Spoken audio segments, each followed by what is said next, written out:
I'm going to go over SPY, SPX, and Tesla for you today. Hi everyone, it's Dow on the Dow. I'm going to also give you some price predictions for Tesla according to the analysts. First up, SPY. It ended the day at $366.61. It is up 2.64%. The 52-week low, $357.04. The 52-week high, $479.98. Now I'm going to give you some levels. We are sitting right here to the south side of that. At the middle of the trend would be $365.02. To -2 standard deviations takes us to $359.93. To the south side of that,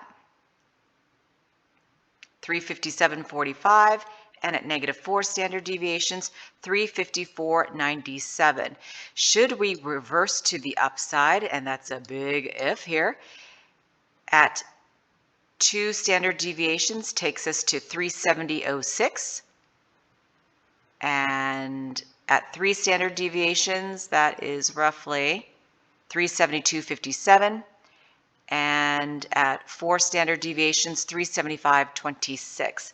Let's go ahead and take a look at the RSI. It is starting to curl up. The MACD, however, has not crossed over to the upside just yet.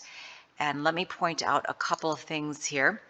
There is a gap to be played to the downside, and it starts at about 358.95 and goes to about 357.45, and there is a gap to the upside.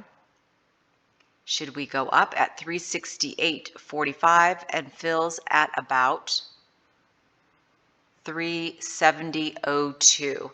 And notice how we hit support down here at -2 standard deviations and the stock bounced.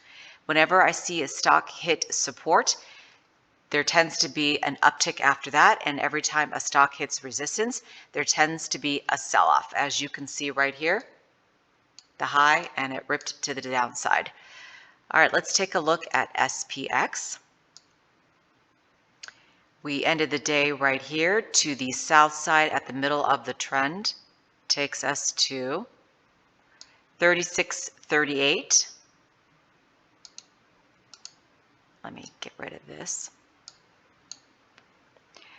To the south side of that at -2 standard deviations is 35.76,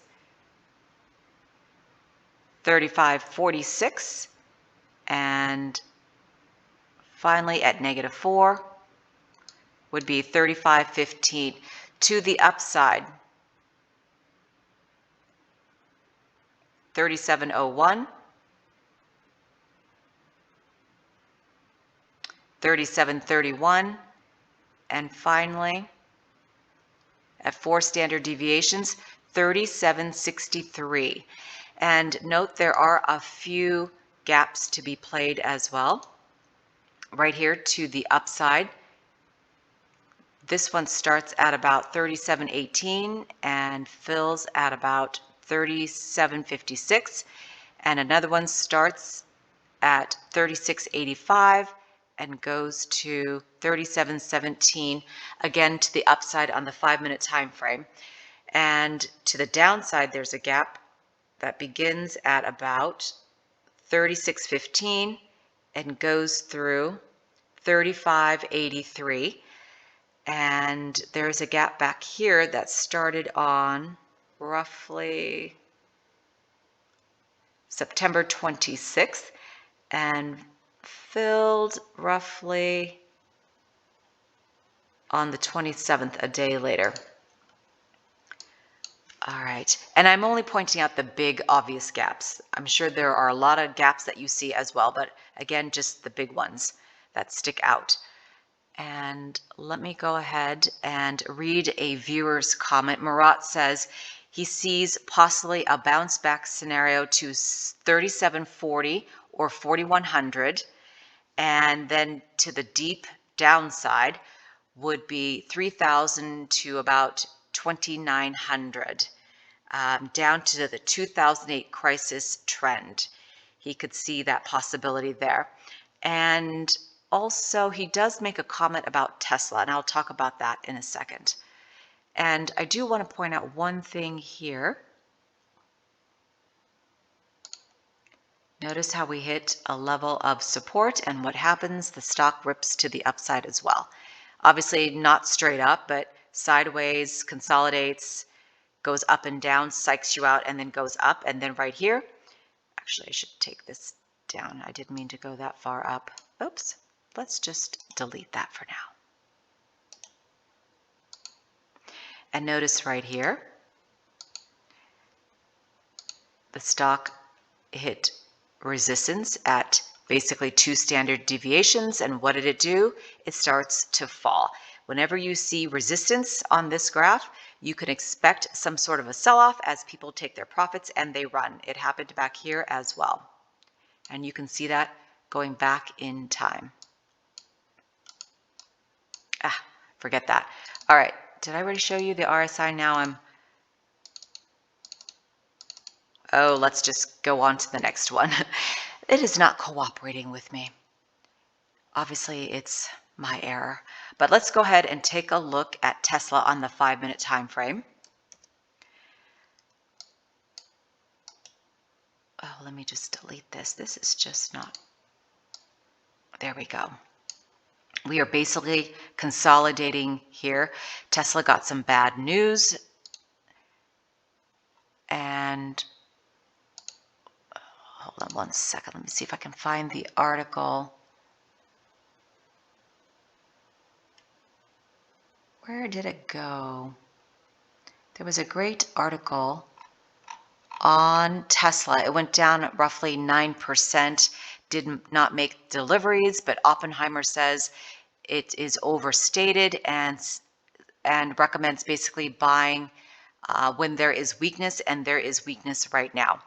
But you can Google the articles on that for Tesla. So let's get back to the price here. End of the day at $242.40. To the north side is 250.11. Ignore the gold line there, orange line. 255.38, and finally at 4 standard deviations, that's about 260.53. To the downside, if we get back to the middle of the trend, 239.59, 228.95,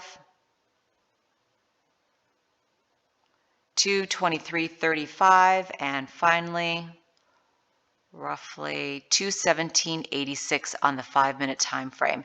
And Murat says to be aware, the next stop is roughly between, he thinks, 233 and 211, and possibly, hopefully, a reversal after 211. But you got to take it day by day and look at these charts because they change constantly. Let's take a look at the RSI. It is going down.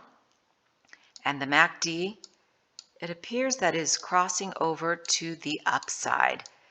But this needs to turn around, and this goes up to show us that there is a true sign of a reversal, and we're getting conflicting information here.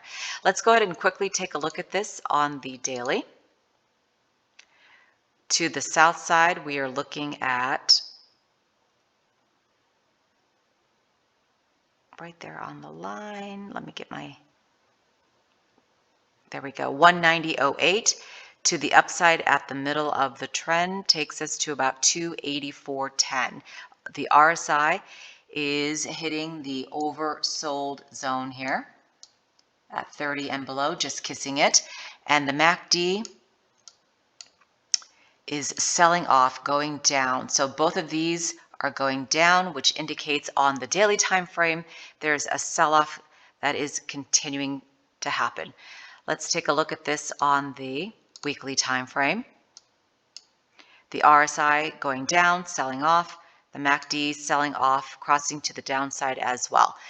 And in terms of levels, let's take a look at that at 168.22 on the weekly. And if we go up to the middle of the trend there, that is roughly 282.40. Let's take a look at this on the monthly time frame. Okay. Actually, let's Take a look at the RSI. Going down, we're sitting at about 51 and still not oversold though on the monthly time frame, but the RSI going down, the MACD crossing to the downside as well on the monthly. Now, on tipranks.com, the low forecast is 126.65, the average 307.02, the high 400. On stockanalysis.com, the low is 24.58, the average is 311.89, the high 484.05, and on tradingview.com, the 1-year price target is 311.65, which represents a 28% return on your money. Let me delete this right here and show you something else. All right, from where we are, the level we are today to the upside, if we hit 307.02, that is roughly a return of 26%. If we make it to 400, that would be a return of 65%. Of course, we may never get there, or it could take a very long time to do so.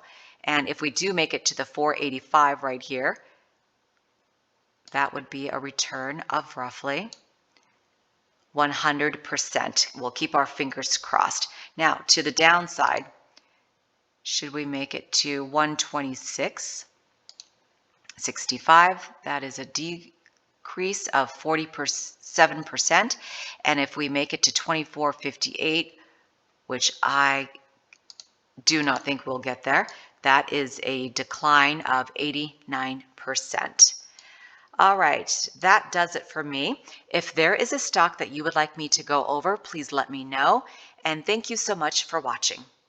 Oh, I want to show you this really quickly. This is before the stock split when I was charting Tesla all the way up here, if you can believe that. It's crazy to think we've fallen so much, and then there was a stock split as well. All right, that's it for me. Thanks.